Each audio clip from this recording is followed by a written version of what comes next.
Okay, doors are closed.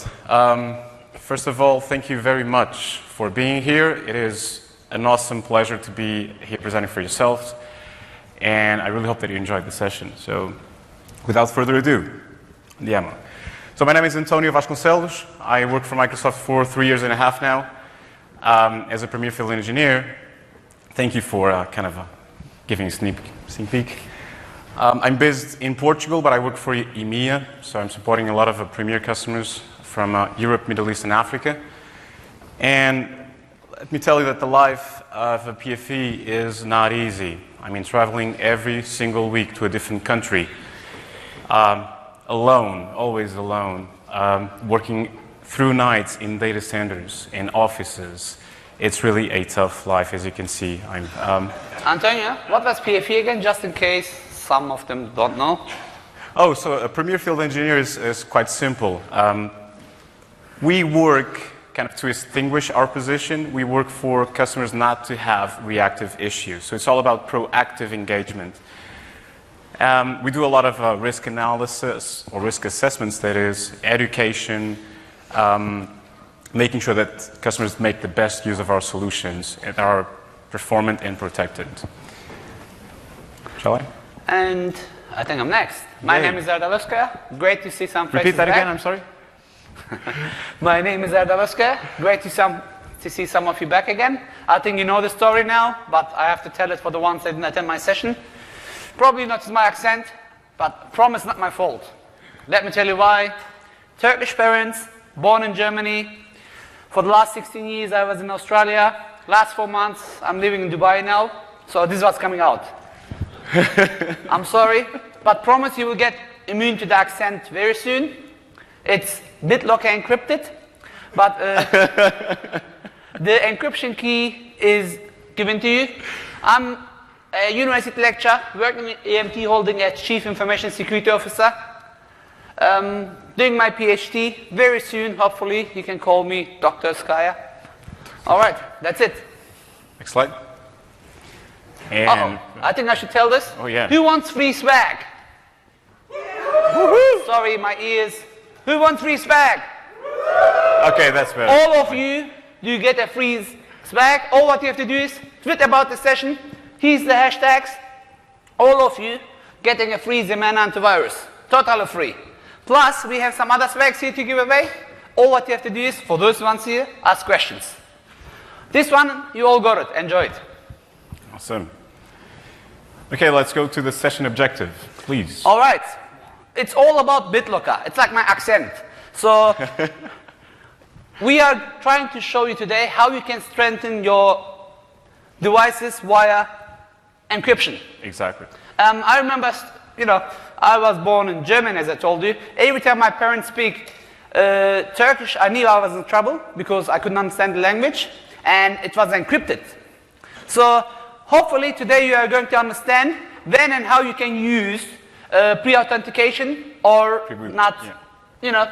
The more important thing is we want you to be secure, and this session is built to help you to be in a more secure environment. More secure state, exactly. So although the session is BitLocker focused, a lot of the information that we're going to provide on attack vectors, they also apply to other encryption technologies, and you can also apply the same countermeasures. So at least if in the end of the day you'll have a better understanding of how to protect your devices, your information, we're all happy.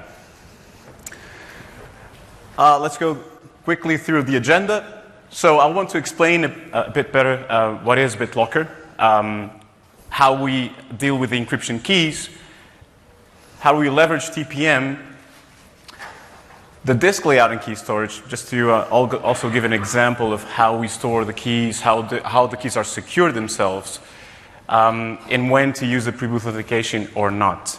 Pre Boot Authentication is that PIN. I'll explain in a second. Then we'll move on to attacks and countermeasures. For each attack that we'll showcase, there's always recommended countermeasures or mitigations that you can apply. We'll talk about bootkits, DMA, and memory remnants, or a cold boot, cold memory attack. And in the end, in the search of the unicorn, and I had that nice Ninja Cat unicorn to show, but I cannot because of copyright violations anyways.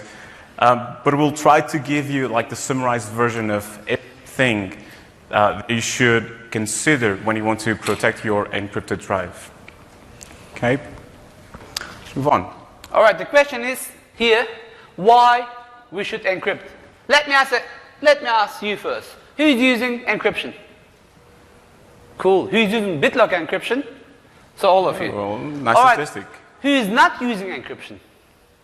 Promise you're going to use it after today because we're going to show you the real dangers. Okay, I'm pretty sure most of us did lose many stuff before, such as mobile phones, USB sticks, or believe it or not, people losing laptops. And based on the statistics, one laptop is lost or stolen per minute in the world. How many of you lost a laptop or a cell phone? Hands up. We have, some, okay. We have nice. Quite a few people. So 10,000 devices per week here in US airports. Right, that's a lot, yeah. Or 180,000 devices over 1 year for the ones that come from United Kingdom. Hello, Lois. Lost or stolen, that is, right? And this is, I think, from 2012 statistics, so it's quite impressive. And if we are now working on this more mobile environment, mobile world, it's even more simple, more easy to lose our devices with our private information inside. So, and one more reason to protect the data with encryption. And I'm pretty sure you watched or you heard about the news last week in the Build conference. Yeah. So Microsoft aims to have 1 billion devices with Windows in 2017, which means if you don't use encryption, even though now like Surface, we got Surface Team here, comes with inbuilt encryption there. Pervasive encryption, yeah. The cost is minimum $50,000 in either data breaches or loss. Yeah. All the PR, legal work, trying to get your data back. It's not the cost of the device itself that's the problem, right? It's all of those issues that you get from losing confidential information. So again, go ahead. Who's using third-party encryption? How much does it cost? $100 per year. Microsoft, how much does BitLocker cost? 0. What does OOB mean then? Out of box, it's there for you, free. And you have the cost of the license of Windows, naturally. Yeah, that's it. And the good thing is, it's there for you to protect you against offline attacks. I'm pretty sure some of you attended my sessions. I can see some faces. You saw what we done on stage. It's there with various management options. So it's not just something which you enable and go. So what is if you forget or lose your password? What if... recover, yeah. So you have many you can recover. You can do like Active Directory. You can do Microsoft BitLocker and Administration Monitoring, which is MBAM, the acronyms. Or you can even do it yourself and save that information on secure devices or secure files to recover that key. And the new mobile era is coming. I think this will be ideal solution for that era as well, right? True. Thank you. So let's have a look at BitLocker, shall we? It was introduced in 2006 with Windows Vista. It was becoming quite trendy, the offline attacks. And I'm pretty sure that you, at least some point in time, heard that reading information from an offline machine is quite easy. And in there's a lot of valuable information from the OS, from your side also. You can get the SAM file and the passwords, you can go to the registry, you can get domain information, network information. So there's a huge spectrum of information that an attacker can get just by plugging in a USB stick into a computer, dumping that information to an external disk, and going away, not even with touching your machine. I'm pretty sure you also heard the term evil maid attacks, quite normal also. So you give a USB stick to someone, and that person employs that attack to a computer without even touching the computer. So the computer remains on site. It uses standard encryption algorithms, so nothing out of the blue, AES, CBC. By default, we empower 128-bit encryption size key, or key encryption size, I'm sorry. But you can choose to apply 256-bit. It will have a slightly bigger overhead than a 128-bit, but nothing that it's noticeable on nowadays computers. Right? In 2006, things were quite different. SSDs were not that common, and powerful CPUs were also not that common. Elephant diffuser, this is a nice story. So when the team that designed BitLocker back in 2006 were kind of deciding which ciphers to use, they also decided that they needed something else besides AES CBC, or at least back then. And they came up with this name, which is called Elephant Diffuser, and it basically applies short or mod operations after the ciphering is done, after the encryption is done, I mean with AES. And the Elephant was basically because they were studying other ciphers on the market already, and they were called Bear and Lion and Beast, and they thought that Elephant would be an appropriate name to give birth, to baptize, I mean. Anyways, Elephant Diffuser is not used anymore since Windows 8. We removed that for a myriad of reasons. First of all, it was not FIPS compliant. It was not hardware accelerated, while AES is by the CPU extensions. And a lot of other mitigations came into place to remove this need of having Elephant Diffuser in place. So, BitLocker is FIPS compliant. Hey! It supports for system drives, external drives, or fixed drives, like your data drives. So whatever you want to encrypt, we are capable of. The external drives, we call it Windows to Go. You can encrypt your USB sticks and even apply different rules to those. And also, we support integrity checking during the pre-boot, which is, in many cases, highly important. Requirements are simple. Like we said, it's free. It's out of the box. It comes with Windows. Back in the days of Windows 7, it was a bit more tricky because you needed an enterprise or ultimate license. The professional, and we do get a lot of those questions. Can I enable BitLocker in my Windows 7 professional? I'm sorry, no. Anyways, with Windows 8, we reduced a lot of the SKUs that we had, and even now the professional SKU has the ability to have BitLocker in place. Windows Server, all the SKUs support that, so array. You also need a trusted computing group bias to give you at least that chain of trust. Right? You want to really make sure that the bias is safe, it's not compromised. Otherwise, it will be like the low-level attack, and BitLocker will not be doing there anything. And this will naturally establish this root of trust with the TPM to give you that higher degree of security also. And the TPM, by the way, Trusted Platform Module, I'll explain it in the next slide. Although it's not a requirement, we highly recommend it. And Microsoft is doing a huge push in the industry, along with other partners also, to make TPM a standard thing on all of the devices, even for consumer devices, not only enterprise devices.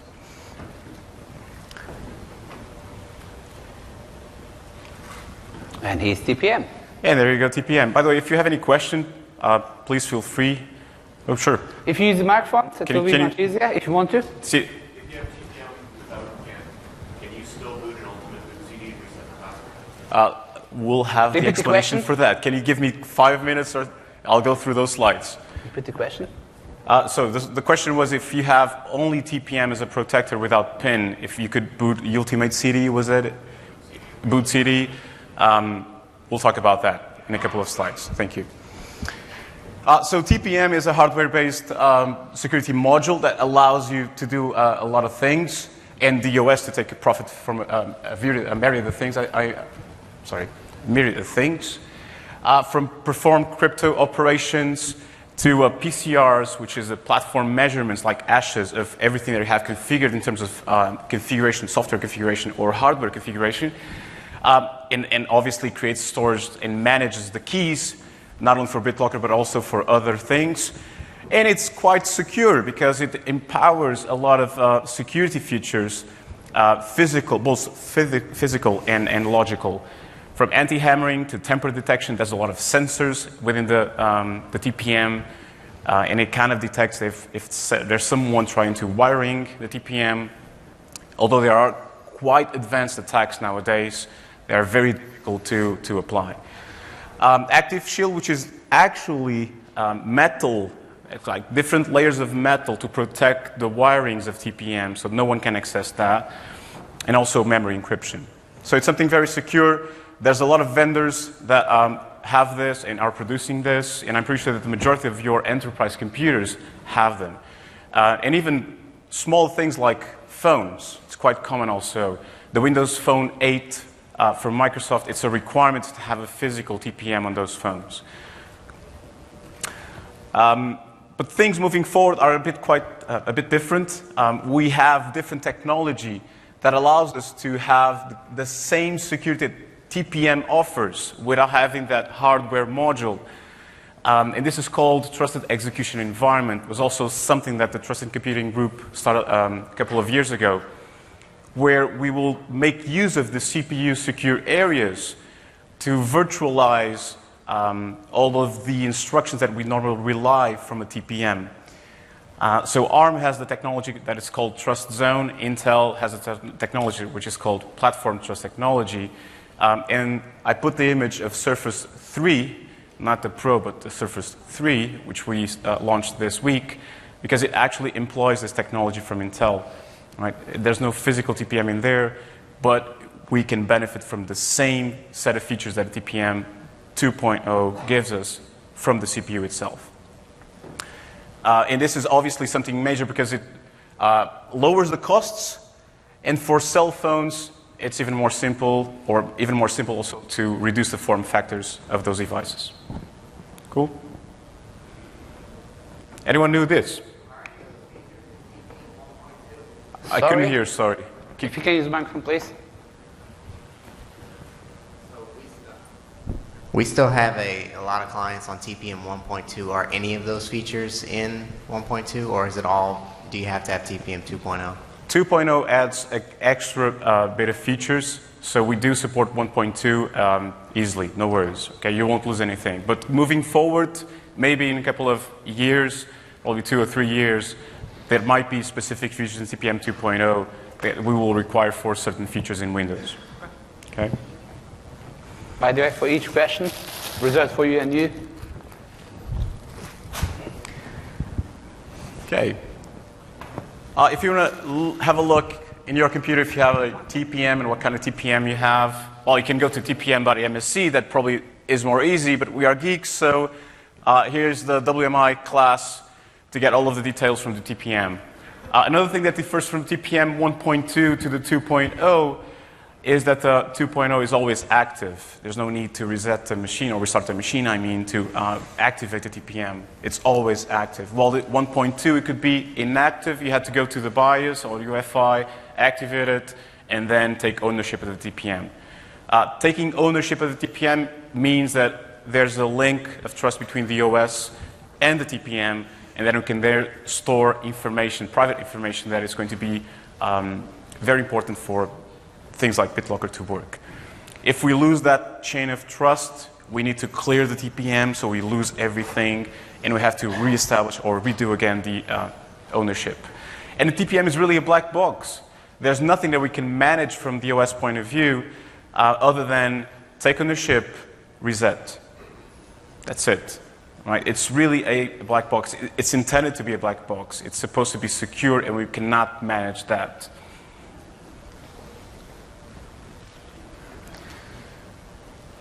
And what kind of keys, and how can we protect the information? How do we protect the information with BitLocker? So a lot of acronyms, I'm sorry, but we have to go through them. Bear with me. First of all is key encryption keys. And this is what encrypts the volume master key. Okay? And the volume master key then encrypts what is called the full volume encryption key. And this last key is the one that encrypts the real information on your disk. All of those keys are highly protected, and those protectors, those KEKs, can be multiple. They can be multiple protectors, and it can actually also have multiple protectors combined.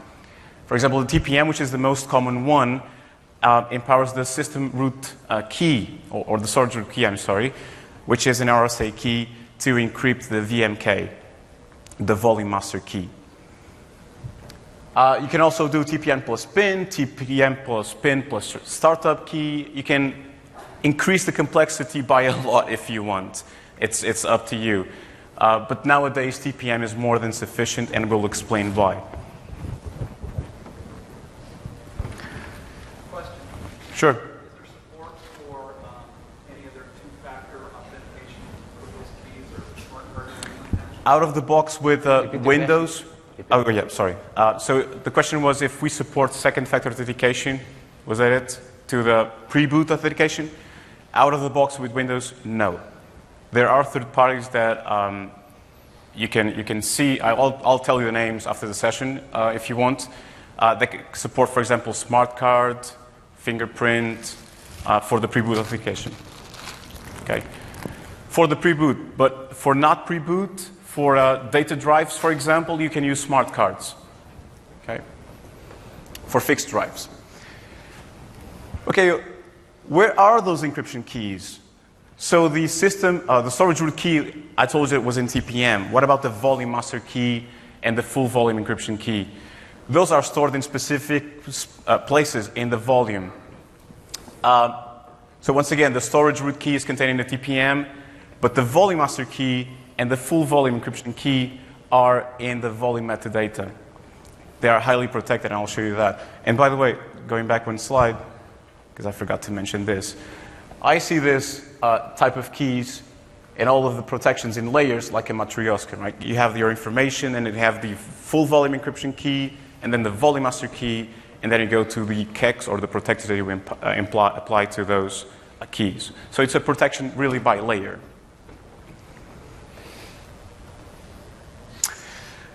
So let's explain how the machine boots and how those keys are released and how do we unseal the next key. So you turn on the machine, there's a beep, right? Beep. TPM releases the storage root key, which then we use to unseal the volume master key, which in turn we use to unseal the full volume encryption key, and then you'll have access to the sector that you want to read. And the information is actually also encrypted based on an independent vector, meaning that each sector will have a different encryption key. So it's not only one key to the entire volume. Do you want to do some demo? Yep, why not? So let me show you. Need to switch. There you go. All good? Cool. So for the demo, I created this basic VHD disk, as you can see. Just normal disk. Should be already mounted. Not. So let's go, double click. And it's asking me for the password. And this is the protected for this disk. There you go. Can you see it? So this is my C drive already encrypted. And you see the lock is open because it's unsealed, right? The information is now in clear text for the system. And it's important to refer once again. Any encryption technology is to protect you against offline attacks, not online attack. Once the system is on, a complete new sector or a complete new set of threats are in place, right? So anyways, I have my D disk encrypted, and I have here a CMD and X editor. I'd like to go and show you. You can see it. There you go. Manage BDE, it's the command line to manage BitLocker drive encryption or disk encryption. And you have a lot of options there, like turning on, off, pause or resume the encryption. And also the most important ones that I want to show you is the protectors, right? Those to protect the encryption key. There you go.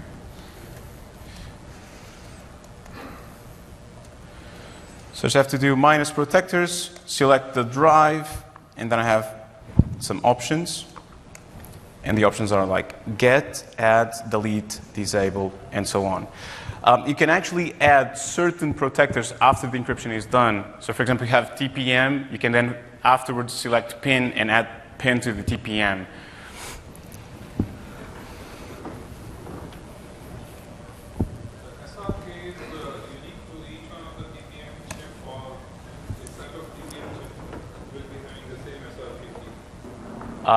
So the question was if the storage root key is independent on each TPM. It's different, is that it? Each TPM will have its own set of keys also. It's everything different from TPM. Was that the question?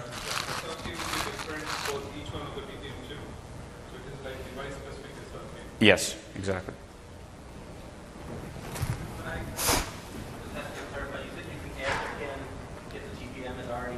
Yeah. That doesn't require re-encrypting the drive? No. You're just adding another protector to protect the keys that are encrypted information. Sorry? Repeat the question. Okay. Oh, sorry, I didn't repeat the question. So the question was, once again, can I add the PIN after I have encryption done only with TPM? Yes, you can. Thank you.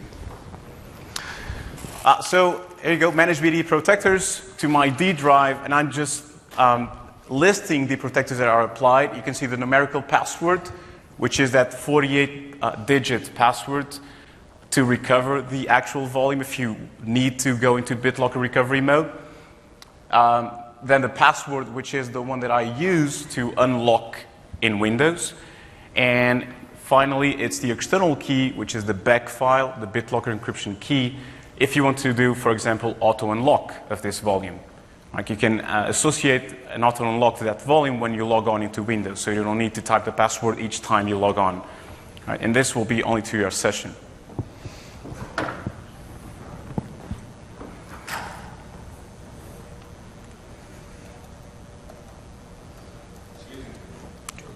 Yes? So, I know you said that encryption is just to protect you against offline attacks. Correct. But say something like that crypto locker that went out a while back, if you were already encrypted with something like this, would that have provided protection against something like crypto locker? Is that those ransomware attacks, the crypto locker? So, no. BitLocker will not protect you against ransomware attacks. CryptoLocker, if I'm not wrong, is those kind of techniques where you receive a malware through an email and it will encrypt your personal information. Thing is, it's not even getting outside of your storage, of your profile. So there's no need to not even get an elevation or an elevated process. So you don't need admin for that.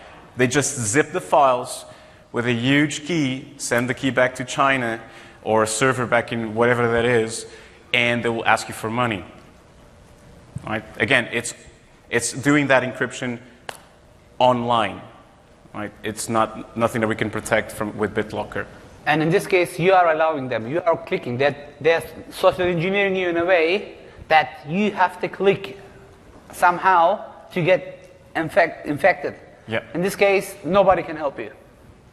Well, you can try to not click that, but sometimes it might be difficult, right? Anyways, really? Really? My boss. Wife. Hello, honey. It's okay. Thank you. But anyways, do try to be careful with that. Add all of the online protections that you can, like antiviruses, anti-malware, and backups also. Right? That's it. I do have a lot of customers that unfortunately were targeted, and they lost a lot of things. Because backups, it's not only about doing the backup, but it's also about testing your backups. So when they wanted to restore their backups, oops, things gone. With backups, there's a big issue because most of the people, they have auto backup synchronized.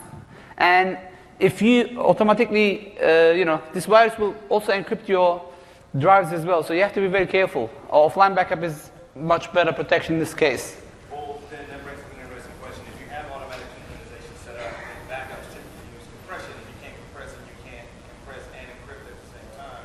Because one thing makes something big and the security of it makes things so small. Do you have to decrypt to then use the actual backup on something to protect the drive? All right, this was a long question. Let me summarize it.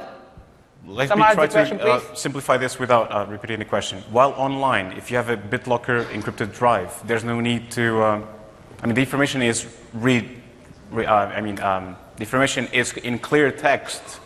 Right? From the online standpoint of view of the operating system, when you zip that information, when you compress that information, it's in clear text.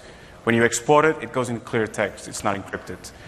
To online protection, you're probably talking about EFS, encryption file system, which is using PKI to encrypt that information to your user, for example, to your certificate. And no matter where that information goes, it's going encrypted. Question? Virtual TPM coming with new releases and so on. How would that and encrypt the volume or snapshot backup technologies? So virtual TPM and snapshot technologies? If you do, for example, you encrypt your servers so that no one will steal the disk file. But the question is, how do you know? Got it. So the question is about virtual TPM. But what I was talking about is TPM mobile. It's a different technology. What we're talking about is the hypervisor presenting a virtual TPM to the machines. Right? So the question is now snapshots? That's a good question on servers. I don't know a lot about VTPM on hypervisors yet. Please see me after the session. I'll write it down. Yeah. We come back to you. We'll exchange contacts. Thank you.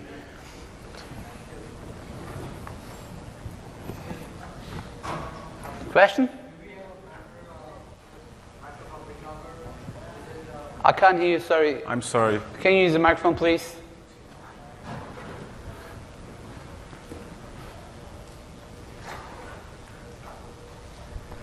With the new technology, with the Microsoft BitLocker, in the past, it was not able to take over the TPM ownership and all that while encrypting it. Is it something they have improved on that side? So if we can take the ownership, obviously we can. The thing with TPM 1.2 was that it was most times inactive on the hardware. And no, I mean, if it's on the BIOS, we cannot control that. Right? It was your physical decision to have the device inactive. With TPM 2.0, there's no option to deactivate that device. It's always enabled. Okay. Got it? Thank you. Okay, so here's the list of the protectors. So I just ran the command manage BDE, protectors add, interrogation mark, and this will give me the list of protectors that you can add. Right, so a lot of protectors that you can add to your BitLocker drives. From recovery password to TPM plus PIN and startup key, again, you can increase the complexity a lot, but it will be not that simple to boot your machine naturally. Okay, so those were protectors. Now going back to the metadata, and again, we'll do the small test just to exemplify how the information is kept. Remember that I have my VHD encrypted. It's not unlocked, right? I'll just use a standard X editor. We'll open this, and I want to take a look at my disk layout. There you go, so got all the information. Now I just want to look for the signature of BitLocker, which is FE, full volume encryption, file system, oopsie. And it should find something for me. There you go. So this is the volume boot record, what tells us that this is the information to boot the drive. And there you go. So this is the first signature that we see on a BitLocker encrypted drive, explaining that this is the sector to boot. Now, moving forward, if I search this again, I'll have 3 extra signatures, and these signatures are the locations where we store the metadata blocks containing those full volume encryption keys that we need to unencrypt the information. And we store more than one for recoverability purposes, because if we not find the first metadata block, we need to go to the second so we can access the system. And again, this key is encrypted by the volume master key, which in turn is encrypted by the storage root key or other keys that you decide to use, if not TPM. But again, TPM is highly recommended. Does TPM or does encryption shorten the life of an SSD? in SSDs? No. What's the question? So the question is if encryption shortens the life of SSDs. No. Because again, you are going to write the information no matter what to that cell. So if it's going to be written encrypted or not, it's the same, I would say. Like, I knew there was, a lot of write time, on a hard drive after you. When you encrypt the disk, is that it? So with Windows 8, there's an option to do used space encryption only. So you won't encrypt the entire drive when you want to encrypt the drive. In Windows 7, that's by default. It encrypts from sector 0 to the last sector. In Windows 8, no. By default, only the space that is being occupied.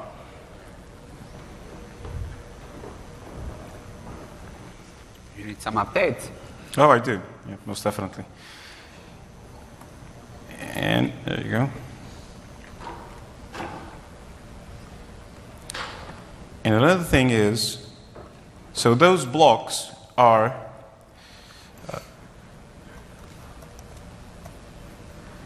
we have a pointer for those blocks in system volume information. So let me show you that.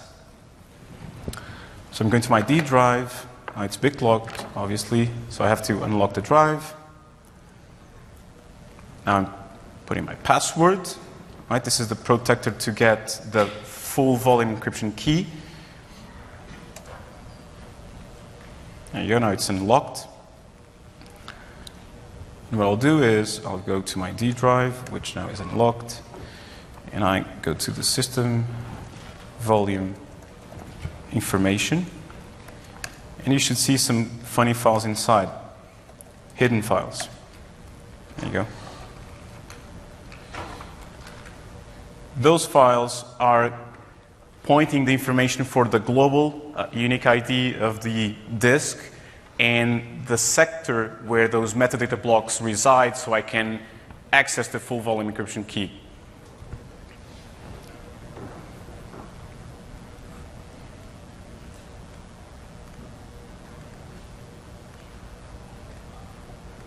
I think I haven't forget anything. All good. Oops, sorry. Let's go back to the presentation. Any other questions about this? No?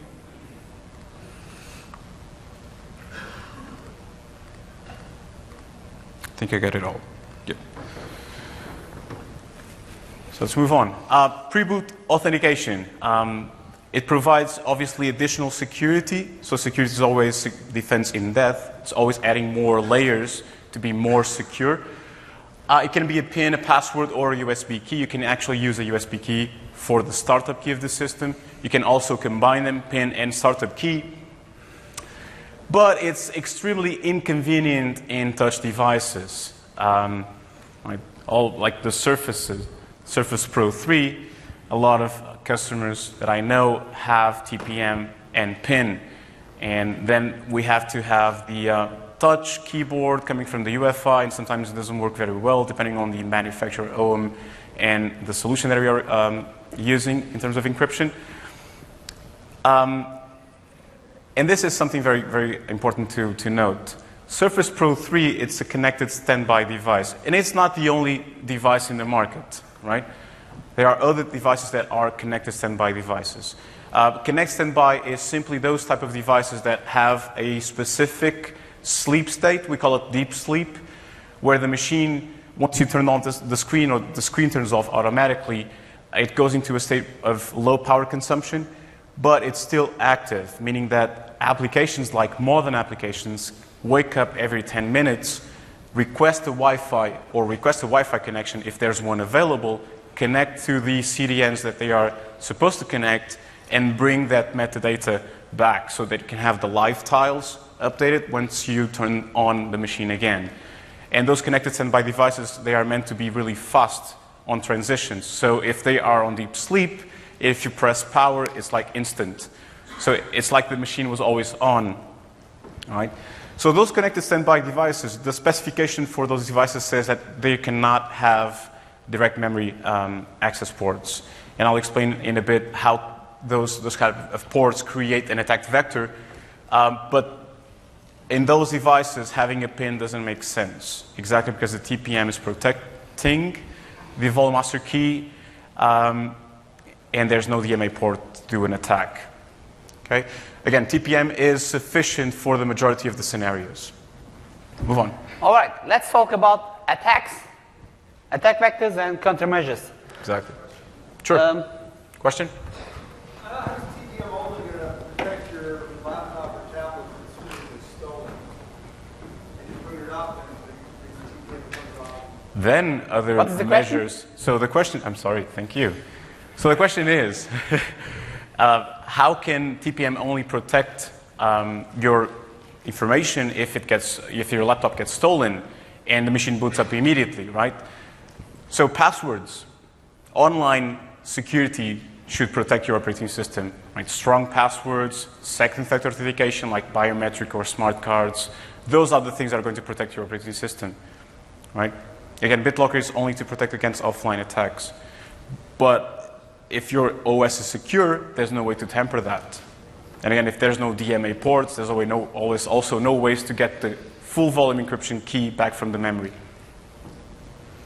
No question? Yeah, what about some viruses like connect to TPM key and something does crash, that you can able to pull that hard drive out and use that firmware TPM backup key?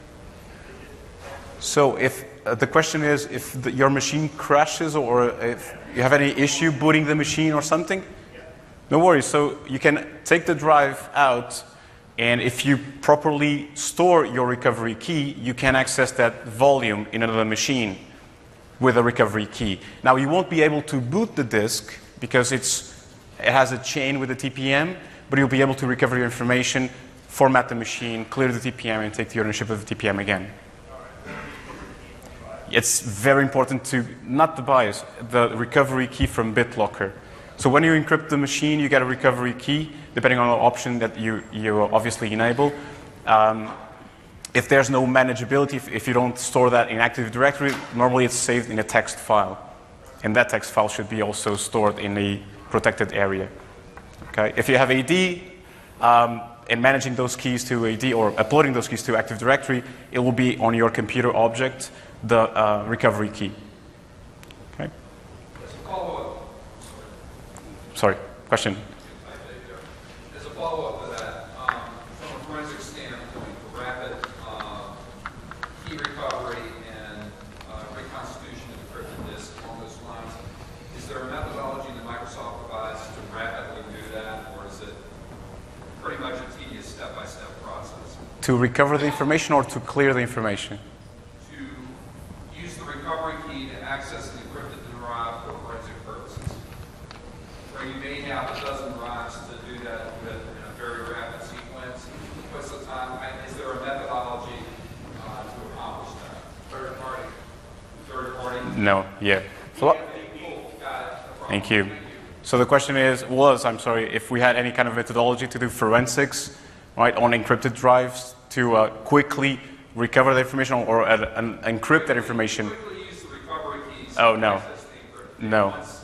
You can use it in case of some other product to do subsequent work, but it was just the rapid recovery. No. I mean, the volume ID is there if you know the machine name, and if you have the encryption key or recovery key stored in Active Directory, you can script something to go to LDAP and get that. Okay, but if not, third-party drivers. Oh, third-party, I mean. Thank you. Thank you. Thank you. Go ahead. Question. Oh, are you too? Thank you. Yeah, I'm not sure if you answered the original question. So if you use TPM only and you boot from a disk that's a password reset disk, will you be able to reset the password and get access to the disk? So the question was, if you use only TPM, and if you reset the BIOS password, is that? If I boot like a password reset disk or USB key. No. The volume is encrypted. So even if you use TPM only to protect the volume master key, there's no way that you will be able to read the encrypted volume. Okay? Can you boot a Windows repair disk then? Yes, it will ask you for the recovery key to access the volume. Okay? There was another question. Was that question? Thank you. All right, let's talk about the attacks and vectors. So I think we all know what bootkit and rootkit is. Yeah? I think you saw it in some other sessions as well. So what is a rootkit doing, or bootkit?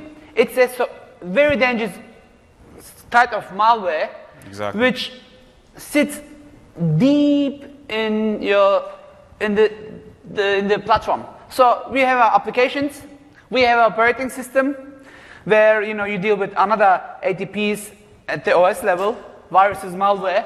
But then we have a hypervisor if you're using it, and there are different attack vectors there as well. But the rootkits sit basically in the firmware in the BIOS, and it controls. So your antivirus, your classic protection method is not going to help you because it is out of that circle. So I think we all understand how viruses work, how rootkit works, right? So the question here is, the important thing is we have to focus on the layers. Correct. And these layers are really important, especially, he said it. Remember that beep sound when we connect to our computers? So you turn on the machine, and obviously TPM comes in place, right? Or in newer machines, UEFI, which is the new BIOS, right? BIOS is dead. UEFI comes in place, and it checks itself to see if the signature is compliant, if everything is healthy or with the right integrity. If not, it restores itself. But if it is, it moves on and talks to the TPM. Can you click? There you go. So the first step is really to check the firmware digital signature and then talk to the TPM. The TPM will check if secure boot state is on through the PCR7. We'll then move on to check the signatures of the boot manager, and if the boot manager, and this is secure boot, right? If the boot manager is properly signed, if we trust that boot manager, we'll move on with the boot. If not, we'll ask for the recovery key. So it was like if the machine was tampered, someone tried to tamper with the machine. So if you got infected with a rootkit, and again, like Erdal was saying, there are multiple levels for the rootkits, but the ultimate ones are obviously the ones attacking the hypervisor and the firmware. You will not notice anything. So every single technology that you use in an online state, like anti-malware, antiviruses, process inspection, will not be able to detect that because it's on a lower level. So to protect the machine on those scenarios, once you boot the machine, it's all about secure boot. Secure boot validates every single boot file that we need for Windows and also its own state on UEFI to see if everything has the right integrity. If not, we'll ask the recovery key. So it's also up to you then to understand what has changed. Have I done anything to my machine to trigger a recovery key? If not, you should obviously investigate, right? So the countermeasures for bootkits and rootkits are the UEFI with secure boot, also quite common nowadays on your machines, having the TPM to make sure that the secure boot is enabled. Otherwise, the attacker can go into the UEFI and disable secure boot. You should also protect your UEFI with an admin password. Moving for the boot, we can also have digital signatures checking for everything that runs in Windows with trusted boot, and then measure boot that takes actually measures from the system in terms of software and hardware and stores it outside of the machine.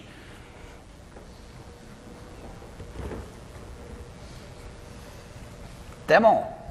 Okay. Let me go to this. Is it? You are number 8. Yes. Thank you.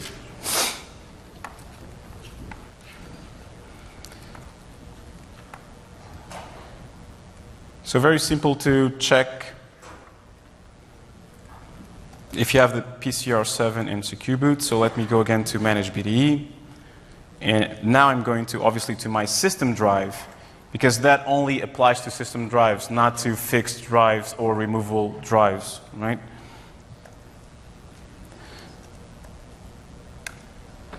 And as you can see, I have my PCR validation 7 and 11. 11 is the BitLocker access control to actually trigger something on that PCR and ask for the recovery key.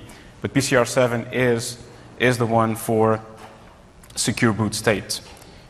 And you can also verify that in your group policy, because you can actually define which PCRs you want. By default, it's the most secure also. but you can trigger other ones if you want.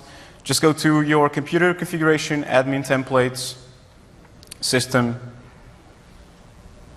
Here you have, I'm sorry, not system, Windows components. Yes. Thank you. BitLocker drive encryption. In here you have all of the policies that you can apply to the different set of drives that we support, from fixed, OS, or removable. And naturally the PCRs are only applying to the system drive, and you can see that there's a different GPO for UEFI and non-UEFI hardware.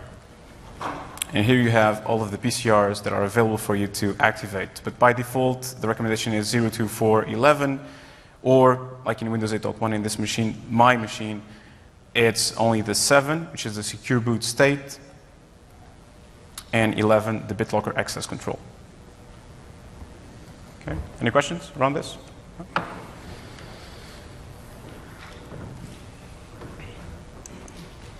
Let's talk about more attacks and countermeasures. Yeah, let's go. So we went through bootkits and rootkits. Let's go to DMA. Exactly those things that I was talking about.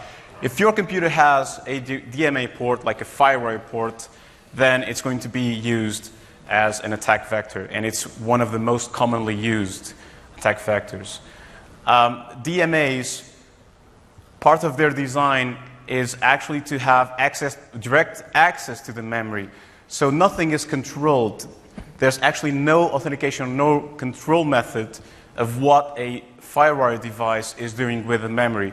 So it has arbitrary access, read and write access to the memory, and it can dump all of the information to a secondary device like a mass storage, and it can dump all of your memory. And then the attacker naturally gets that dump, use a couple of utilities to scan for AES keys in that dump file, and there you go. Now you have the full volume encryption key. And again, this is not only a BitLocker thing, right? This is every single encryption technology in a point in time has to save the encryption keys in RAM to unencrypt information from the disk and actually make the operating system work. All right, so then. how can I protect this? Very hard, rocket science. Disable your DMA port. Where? Either in the UEFI or BIOS. What else? You can destroy them if you want. Yeah. Epoxy glue, a hammer, why not? Oh, I wouldn't recommend that much. Okay. All right, what about putting a password also in the BIOS or UEFI layer? Why? Otherwise, I can just go and enable that port again. Exactly. What about? You can also block the drivers in Windows, right? What about the KB article? That's the serial bus protocol that you can also disable from Windows. But again, it's always by layer. Please understand that you should do everything here if you really want to protect your computer and if it has DMA ports.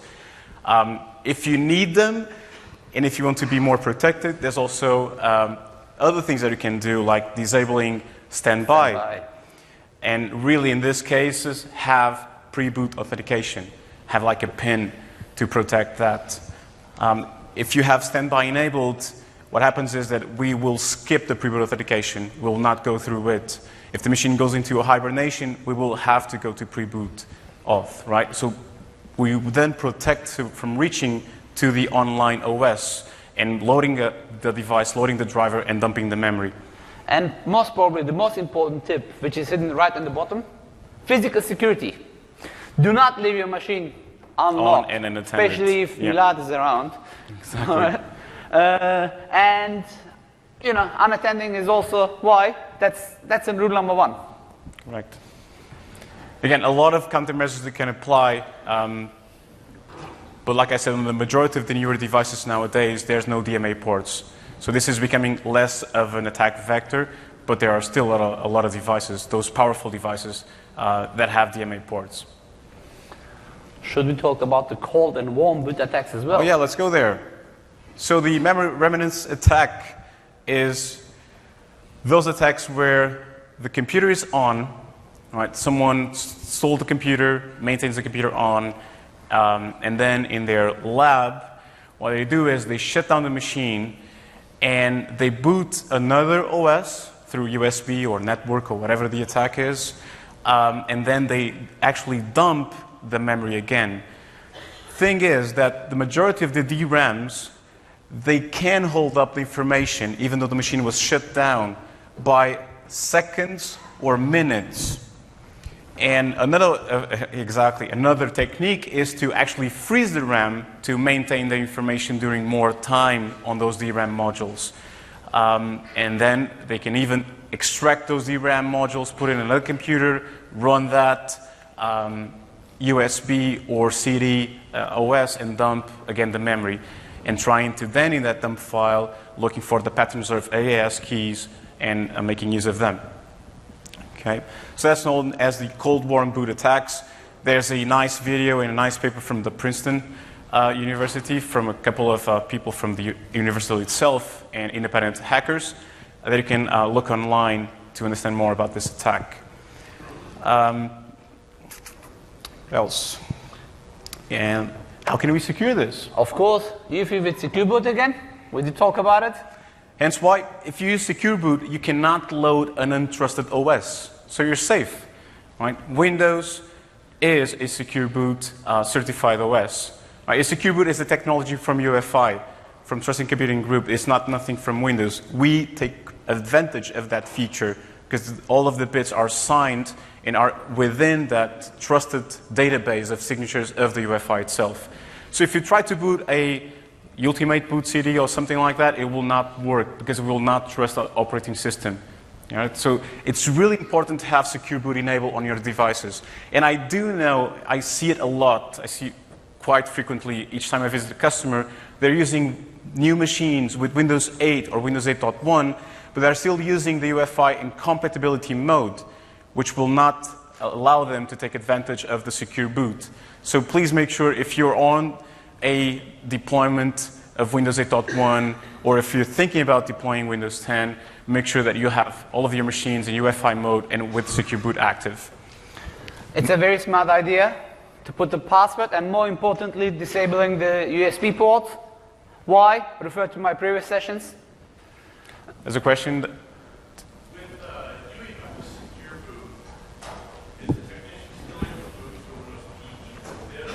So if with Secure Boot enabled, can we boot Windows PE? Yes. Again, Windows PE is a Windows, right? It's just running in RAM, so it's signed. Couldn't that OS be used in the Gold OS or Gold Boot? It could. Thing is, again, you can, there are a couple of utilities that are open source. You can extract that. That's true. Okay. Thank you. So disable boot from USB and PXE. And again, this is highly complex to do on systems with fixed memory. Another example is the Surface Pro 3, where you have no access to the DRAM modules. You have to literally break the machine to access the DRAM modules.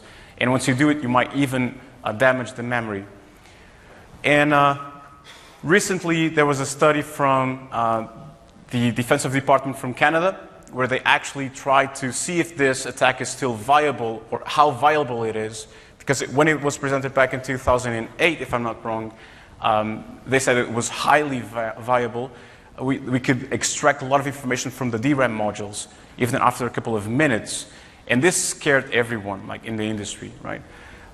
Thing is that this DoD department from Canada, they told that it's not that simple.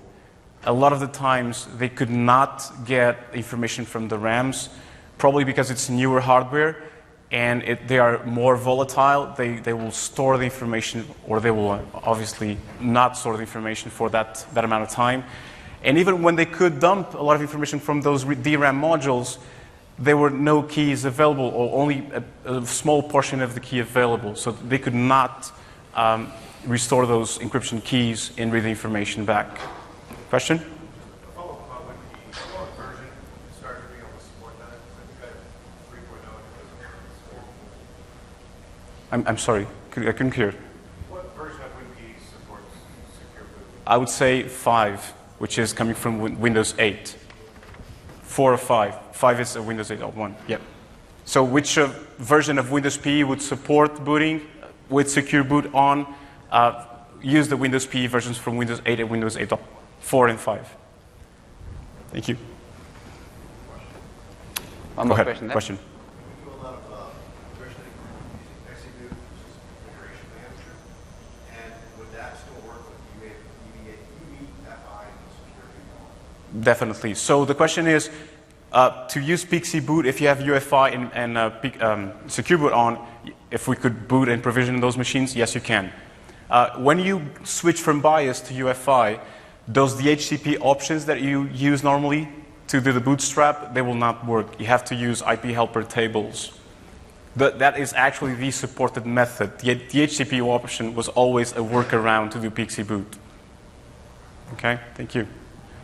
Question? On that, if you are on legacy and you're changing to UEFI, you might have to adjust the image. Oh yeah, so if you're using the compatibility, thank you. So if you're using compatibility switch or compatibility service, which is like emulating the BIOS, and you have a UEFI machine, if you switch to UEFI, you have to reformat a machine because the partitioning table changes. We move from MBR to GPT. Thank you.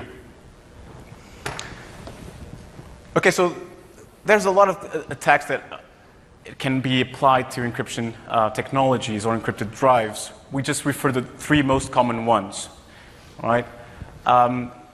But after presenting this, 3 type of attacks, which are the most common once again, what are the best options to protect yourself? So here's the search for the unicorn. And again, this was the slide where I had the Ninja Cat, but I could not. When we launched Windows 8.1, there were a couple of articles outside, public articles, and even papers stating that Windows 8.1... Here's the Ninja Cat, by the way. Oh yeah, the Ninja Cat, there you go. We are not allowed to display it there, sorry. So there were a couple of articles, technical articles, and some papers that referred that Windows 8.1 had this new protection that would block newly attached devices, newly attached DMA devices to actually load if the machine was on and if it was locked. Unfortunately, that is not true. That was our goal, but it was not ready in Windows 8.1. Okay? It will be in Windows 10. Meaning that Windows 10, what happens is if you're signed in, and if you lock your machine and you leave your machine unattended, if someone tries to plug in a new DMA device to dump the memory, it will not be loaded. Only when you actually log on to the machine, that device will be loaded. So it's an awesome protection to prevent those DMA attacks. Okay? So you have to lock your machine. That's why we said that lock policies, very important, right?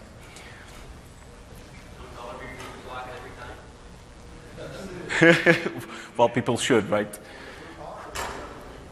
And again, if people do not lock it, that's why we do GPOs to have a very low inactive time to make sure that the machine is locked and protected.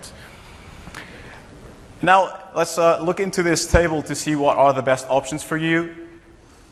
Referring to those 3 types of attacks, and Windows 8.1 with no TPM, Windows 8.1 certified device, which has to have a TPM, or connected standby device, I mean.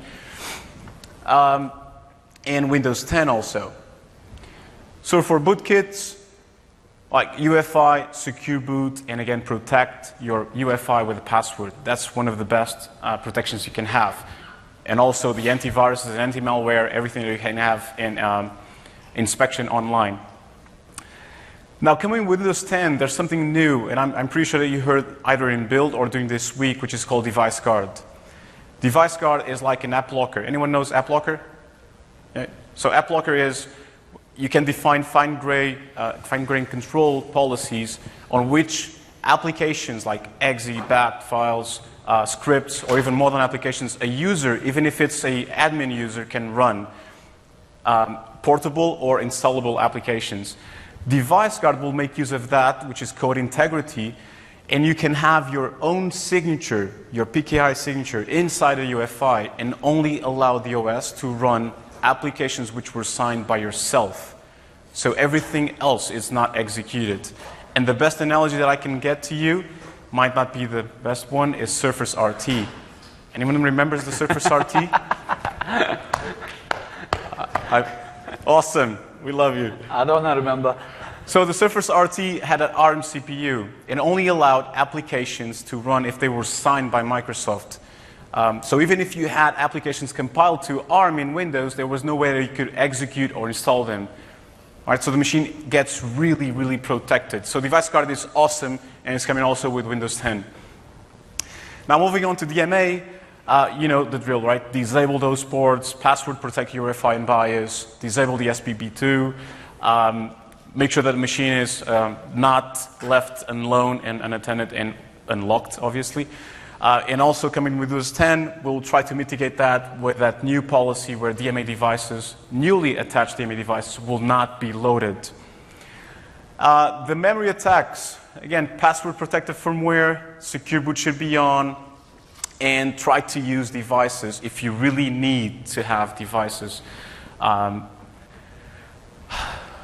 to say this? So if you really want to be mobile and containing a lot of private information or confidential information, and you BitLock that, and it's highly important, and it might be a target of attack, try to choose devices where it's extremely difficult to remove those memories, to get access to those memories. Because again, even though you might boot a Windows PE, even though you might run some kind of utility to dump the memory, if they do not have access to the memory to freeze it, then the percentage of the attack being viable goes like to almost zero, because the memory remnants will not be there. Information will just go away. Like I said, that recent paper showed that it's very difficult to get the information from the RAM.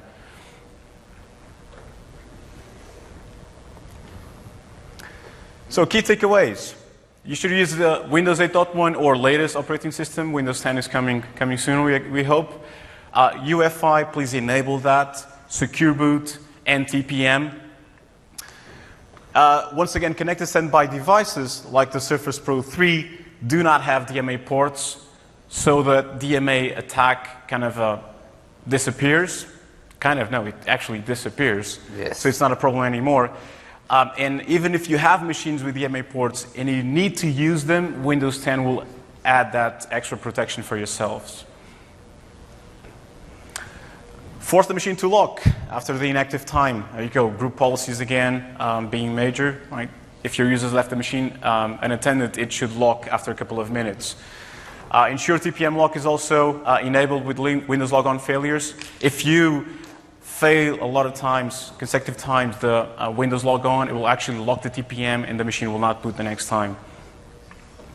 Use strong authentication. And I refer there to the next-gen credentials, which is also coming with Windows 10. We will try to make it more consumer-friendly and also enterprise-friendly.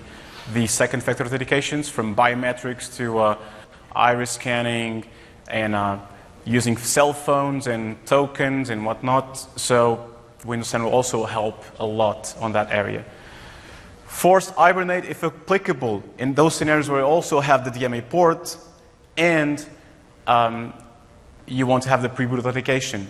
Now, if you have the pre-boot authentication, if standby is enabled, if someone turns a machine on, it will not go through that authentication process.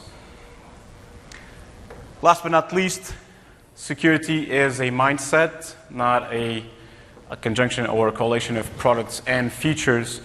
And defense is always done in depth, right? Layered approach. It's not only the UEFI, it's not only the TPM, it's also a secure OS with all of those technologies, all of those other products like AV, anti-malware to protect your system, and the group policies, and the training also for the users, why not?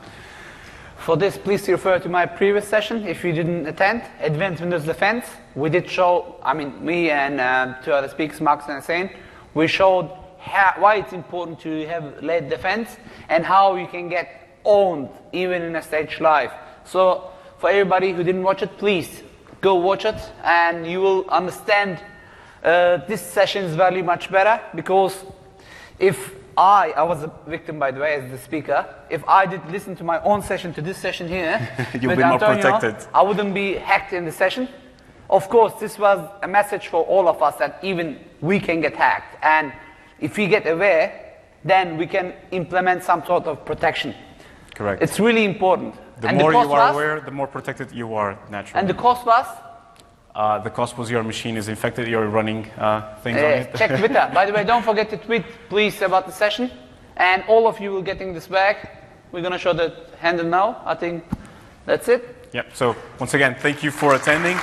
We still have 4 minutes for questions if you guys want to. Please, please, please make sure you tweet. Okay, about the session. It's really important. Can you And use the microphones? Can I ask you to do that, evaluation. please? Thank you so One much. of you want to speak over the Twitter? Please come and get your. We have also 3 here Thank you. to give away.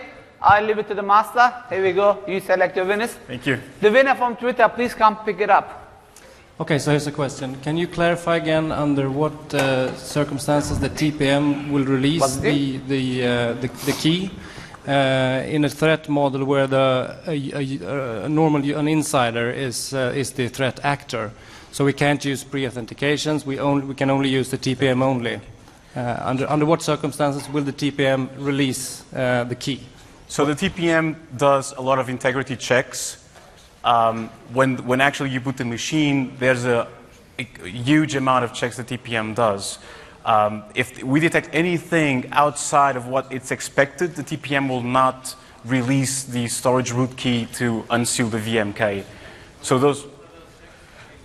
Yeah, I showed you the GP edit. I can give you the list now if you want also. But if you go to those PCR checks, the platform measurements, you'll see every single one that you can activate. By default, those ones are more than enough, like checking the secure boot. If you check the secure boot, if someone infects your machine, secure boot will handle the rest. So again, it's multiple layers, not only the TPM, but also the UEFI with secure boot. If you boot from a Windows P drive, the TPM will not unseal. No, I'm sorry. No, only for the system drive, correct? Only for the system drive. If we detect that there's nothing outside of the normal, we will unseal the VMK. If you boot Windows P, you'll have to provide the recovery key, which is that 48-bit digit key to unlock the system. Okay, you're secure. No worries. Thank you. Because the group policy, when you change the PCR, it requires you to really doesn't change things until you release the TPM.